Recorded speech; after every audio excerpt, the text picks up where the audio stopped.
दस्तक का प्रसारण है FM बैंड 90.8 मेगाहर्ट्ज पर। मालवा का अपना पहला कम्युनिटी रेडियो रेडियो दस्तक बोलता है मन की बोली।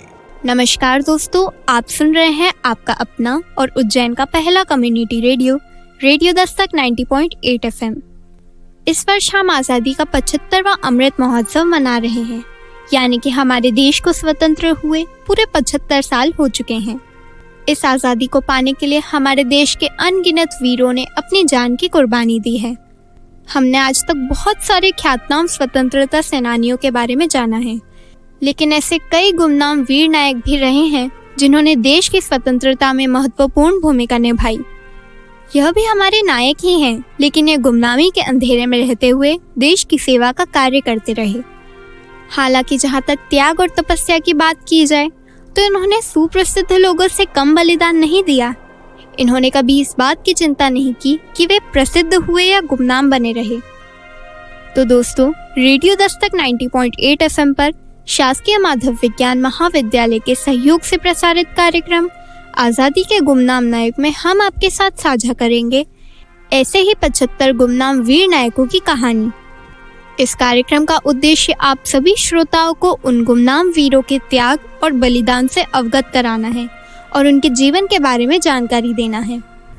दोस्तों, कार्यक्रम को शुरू करने से पहले आइए सुनते हैं शासकीय माधव विज्ञान महाविद्यालय का कुलगान।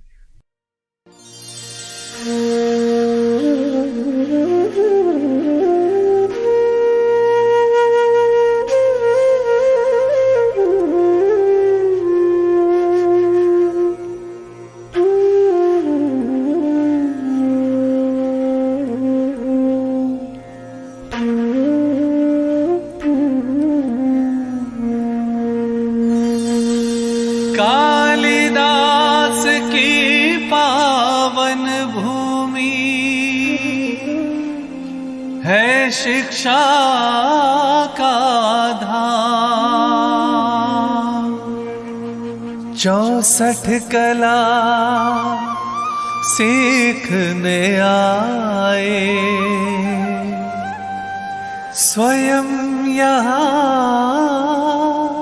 घनश्याम।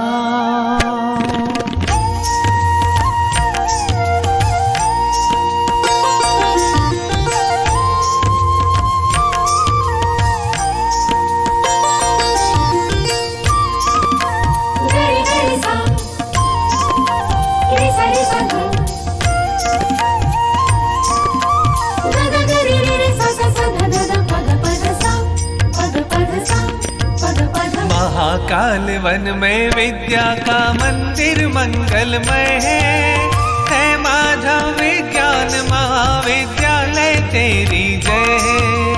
महाकाल वन में विद्या का मंदिर मंगलमय है माधव विज्ञान महाविद्यालय तेरी जय है। जय है जय है जय है तेरी जय है।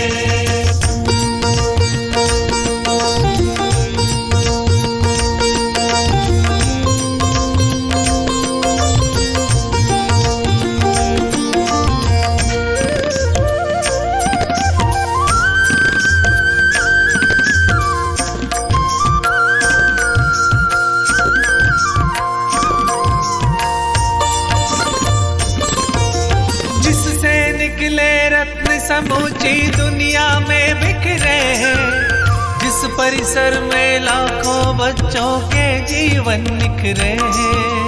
यह मानव का गौरव जग में इसकी ऊंची छाती, जिसकी यश गाथा क्षिप्रा की धारा कल कल गाती। जिसकी यश गाथा क्षिप्रा की धारा कल कल गाती।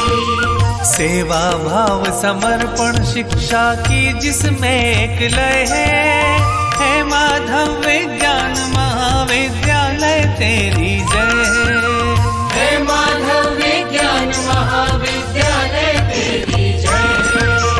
जय है जय है जय है तेरी जय है। जय है जय है जय है तेरी जय है।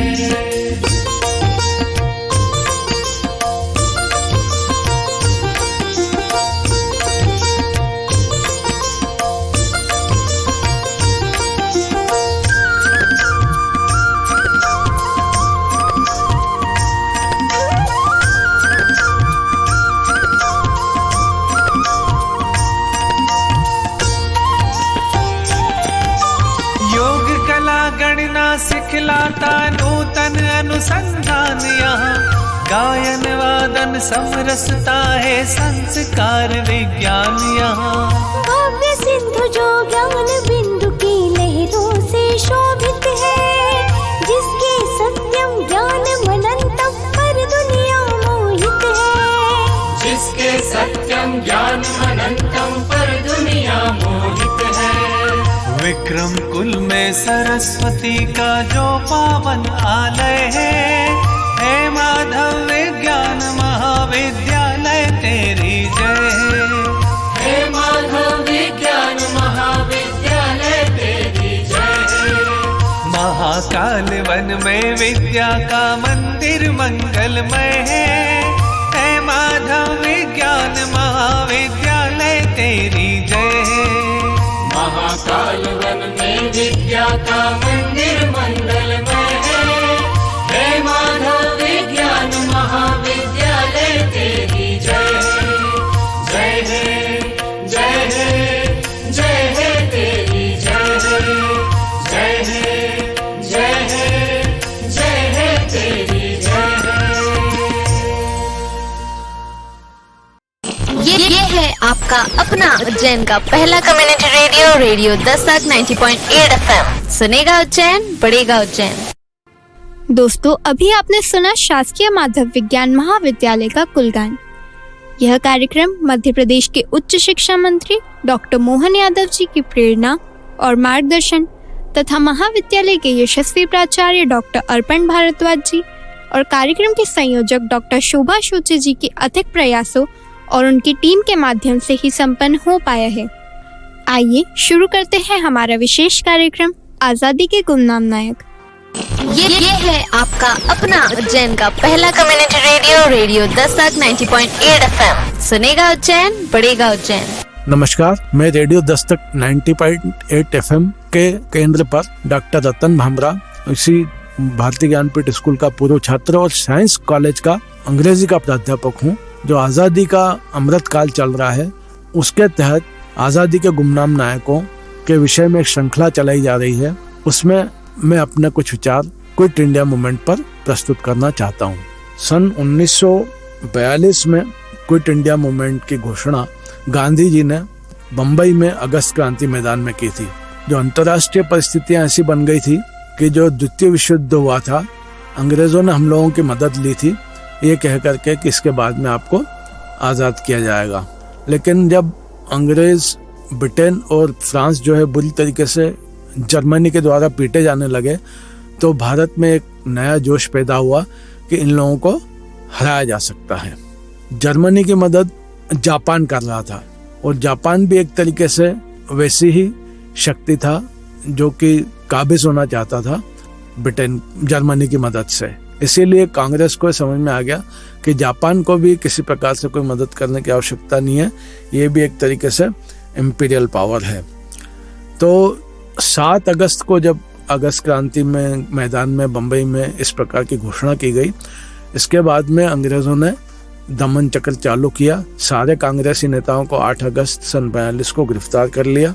इसके बाद में उस समय उस घोषणा में गांधी जी ने कहा था कि हर व्यक्ति अपने आप को स्वतंत्र समझे, कोई किसी प्रकार का लीडर नहीं होगा, कोई नेता नहीं होगा, यहाँ पे कोई भी व्यक्ति अपनी नौकरी नहीं छोड़ेगा क्योंकि हम अपने देश की सेवा कर रहे हैं। और जो पुलिस में काम करने वाले लोग थे, उन लोगों को ये कहा गया कि आप अपने लोगों पे डंडे गोलियां नहीं चलाओगे। लोगों को प्रोत्साहित किया गया कि तब तक बिना किसी लीडर के लड़ो जब तक आज़ादी नहीं मिल जाती है, या फिर मरो, क्योंकि उसके बिना अब आज़ादी मिलने वाली नहीं है और हो सकता है हम भी आपको लीड नहीं कर पाए। और उसके दूसरे दिन ही सब बड़े बड़े नेताओं को बंद कर दिया गया और तकरीबन उस स्वतंत्रता के आंदोलन में, क्विट इंडिया मूवमेंट में 1 लाख लोग मारे गए थे। 10,000 लोग तो जो है पुलिस की गोलियों से ही मारे गए थे। जिसमें जैसे इन लोगों को गिरफ्तार किया गया, गांधी, नेहरू इत्यादि लोगों को, बड़े बड़े नेताओं को, तो अरुणा आसफ अली, राम मनोहर लोहिया और जयप्रकाश नारायण, ये बड़े बड़े नेता मैदान में आ गए थे। और जनता स्वयं भी अपने आप भी इतनी प्रोत्साहित हो गई थी, इतनी ज़्यादा उनमें उत्साह हो गया था इन लोगों के गिरफ्तार होने से कि वो सब अपने स्तर पर जो भी कर सकते थे। अब उन सब की कहानी आप धीरे धीरे बच्चे बता रहे हैं, हम लोगों के सामने आ रही हैं। तो उस मोमेंट के बाद में ये सन 1944 तक ये मोमेंट चला था। तब गांधी जी की तबीयत बहुत ख़राब हो गई थी और मतलब वो मरणासन अवस्था में पहुंच गए थे। तब उनको छोड़ दिया गया था और अंग्रेज़ों को भी ये लगने लगा था कई जगह पे। और एक रेडियो स्टेशन, एक उषा मेहता थी, उन्होंने एक अंडरग्राउंड रेडियो स्टेशन शुरू किया था। एक नानक मोटवानी उनको जो है उनने टेक्निकल असिस्टेंस दिया था और टेक्नीशियंस दिए थे, इक्विपमेंट्स दिए थे। शिकागो रेडियो के नाम से वो चलाते थे। उस रेडियो को जो है वो एक दिन से अधिक कहीं पे भी रुकाते नहीं थे। उसको अंडरग्राउंड रेडियो स्टेशन था जिसपे बड़े ये जयप्रकाश नारायण हुआ और अन्य बड़े बड़े नेता हैं, राम मनोहर लोहिया, अरुण आसफ अली और ये स्वयं, ये लोग जनता को प्रोत्साहित करने के लिए और पकड़े न जाए इसीलिए रोज अपना स्टेशन वो वहाँ से बदल देते थे। और अंग्रेज़ों को इन सब की इस मूवमेंट के बाद में लगने लगा था कि अब तो हमको देश छोड़ना पड़ेगा, क्योंकि उधर सुभाष चंद्र बोस जो हैं वो इंडियन नेशनल आर्मी को लेके आ रहे थे। इधर एक रॉयल नेवी की भी म्यूटिनी हो चुकी थी, वहाँ पे भी कुछ हो गया था और लोग जेल भरो भी कर रहे थे। और मतलब यहाँ तक कि उस समय के कुछ लोगों की बातों पर विश्वास कर तो गांधी जी का ने अपने अहिंसा का भी जो है नारा एक तरीके से वापस ले लिया था कि भाई अब कुछ भी करो, अब जो कर सकते हो करो, हम तो अंदर हैं, अब आपसे, आपके पास अब लीडिंग नहीं था। इतनी बात कह करके मैं अपनी बात समाप्त करना चाहता हूँ। ये है आपका अपना उज्जैन का पहला community radio, radio Dastak 90.8 FM। सुनेगा उज्जैन, बढ़ेगा उज्जैन। मैं राहुल राठौड़, MSc फिजिक्स का छात्र। दोस्त, महान विभूतियों की श्रृंखला में पंडित सुंदरलाल शर्मा जी गरियाबंद छत्तीसगढ़ में इनका जन्म 1881 में हुआ। चामसुर गांव के एक कुलीन परिवार में जन्म होने के साथ साथ वह राष्ट्रीय किसान आंदोलन, शराब निषेध, आदिवासी आंदोलन, स्वदेशी आंदोलन से जुड़े रहे और राष्ट्रीय स्वतंत्रता के लिए अपने प्राणों की आहुति भी इन्होंने दी। अपने प्राणों के बलिदान से भारत की आज़ादी के स्वतंत्रता संग्राम में इन्होंने अपने समर्पण को, अपनी सार्थकता को एक नए आयाम पर ले जाकर दिखाया। 1920 में उनके नेतृत्व में धमतरी के पास कंदेल नहर सत्याग्रह सफलतापूर्वक आयोजित किया गया। उनके प्रयासों के कारण ही महात्मा गांधी 20 दिसंबर 1920 को पहली बार रायपुर आए। वह उन प्रमुख लोगों में से थे जिन्हें असहयोग आंदोलन के दौरान छत्तीसगढ़ की जेल में बंद कर दिया गया था। हम ये कह सकते हैं कि वर्तमान छत्तीसगढ़, जो कि पूर्व में भारत के मध्य भाग में एक मध्य प्रदेश का हिस्सा हुआ करता था, वो आज वर्तमान छत्तीसगढ़ के रूप में जाना जाता है। पर छत्तीसगढ़ की धरा ने भी अनेक ऐसे स्वतंत्रता संग्राम सेनानियों को भारत की झोली में दिया है, जिन्होंने भारत की आज़ादी के संघर्ष को एक ऊंचे स्थान पर प्राप्त कर भारत को विश्व पटल पर अग्रिम स्थान दिया है। आज इन महान विभूतियों के संघर्षों, इनके समर्पण और इनकी देशभक्ति के कारण ही भारत एक आज़ाद हवा में, एक आज़ाद पंछी सा अपने भारत के तिरंगे को स्वतंत्रता के साथ लहरा रहा हुआ पूरे विश्व में प्रसारित करता है। ये है आपका अपना उज्जैन का पहला community radio, radio Dastak 90.8 FM। सुनेगा उज्जैन, बढ़ेगा उज्जैन। दोस्तों, रेडियो दस्तक 90.8 FM पर कार्यक्रम आजादी के गुमनाम नायक में अभी आपने राहुल जी से एक गुमनाम वीर नायक की कहानी सुनी। तो आइए सुनते हैं देशभक्ति से भरा एक गीत विशाल जी की आवाज में।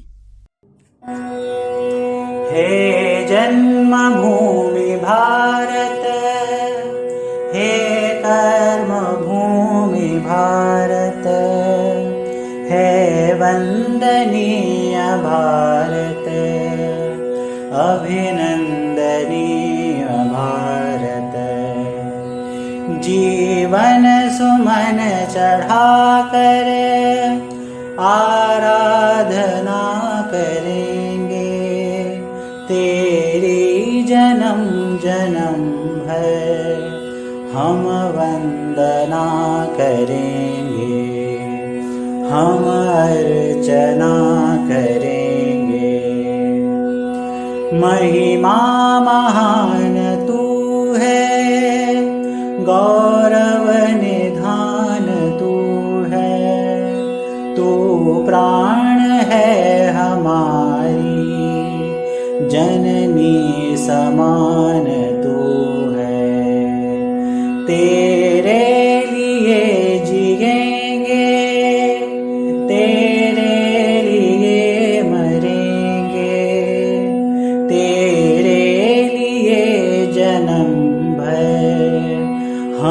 साधना करेंगे, हम अर्चना करेंगे।